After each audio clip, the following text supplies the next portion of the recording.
El Evangelio de María. Evangelios. La Biblia consta de 4 evangelios escritos por los apóstoles Mateo, Marcos, Lucas y Juan.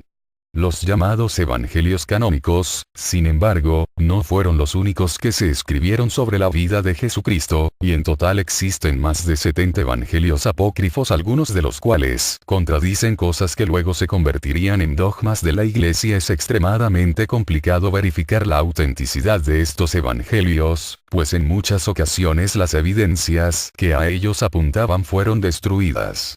En cualquier caso, de la mayor parte se cree que provienen del siglo I, por lo que pueden haber sido escritos a partir de recuerdos incluso por personas que conocieran al Mesías, y algunos incluso podrían venir de apóstoles.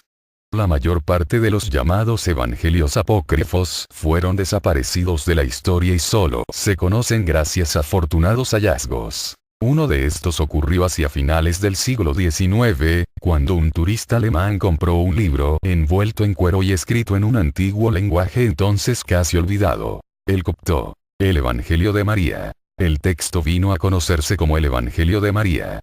En él aparece el relato de los sucesos ocurridos luego de la resurrección de Cristo, y según su aparición ante los discípulos no habría sido tan eficiente como se cuenta en la Biblia. De acuerdo con el Evangelio de María, los discípulos no estaban convencidos de que la cruzada valiera la pena y temían por su seguridad. Fue María Magdalena quien los convenció de lo contrario, apelando a una autoridad inexistente en los evangelios canónicos y que permitiría suponer que su posición era mucho más que la de una simple acompañante y estaba, incluso, por encima de los mismos discípulos. Como nota al margen, fue basándose en esta noción que Dan Brown creó la historia del Código Da Vinci y el Evangelio de Felipe, pero no se trata únicamente del Evangelio de María.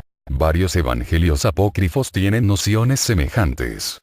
El Evangelio de Felipe afirma repetitivamente que Jesús tenía 3 acompañantes permanentes: María su madre, su hermana, y Magdalena. Esta última aparece como consorte o compañera en diversas ocasiones. La traducción del copto no es completamente precisa, lo que ha llevado a muchos a pensar que ellos de hecho estuvieron casados. Pero más importante, en el Evangelio de Felipe también aparece Magdalena como una autoridad incluso frente a los discípulos. Un personaje a la altura de Pedro, que aprendía y aplicaba como el mejor de los siervos del Señor. De acuerdo con estos 2 documentos, María Magdalena sería una transcripción errónea de María de Magdala, siendo Magdala una ciudad de pescadores ubicada a unos 180 kilómetros al norte de Jerusalén, en el mar de Galilea.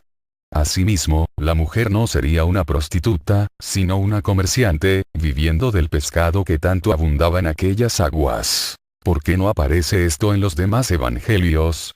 La decisión con respecto a qué evangelios aparecerían en la Biblia oficial, por decirlo en términos muy coloquiales, fue un tanto ambigua y se tomó a lo largo de varios siglos, comenzando por las afirmaciones de Ireneo de León en el 185 y terminando con la creación del canon bíblico por parte del Papa Inocente I, hacia finales de los 400 s. Varios sínodos regionales habían presentado también avances en esta dirección, incluyendo el célebre Concilio de Roma en el 382. Lo que algunos suponen es que, en una sociedad profundamente centrada en el hombre, la aparición de María Magdalena como igual, o incluso superior, a los discípulos no era particularmente popular y caló poco en las élites eclesiásticas. Durante algunos siglos, gracias a la naturaleza relativamente subterránea de las tradiciones cristianas, estas versiones sobrevivieron, pero fueron borradas poco a poco a medida que la Iglesia se institucionalizaba y adaptaba a los poderes dominantes. Eventualmente, desaparecieron del todo. Esta es solo una teoría. Otra podría ser el azar, aunque en la historia el azar rara vez tiene tanta importancia.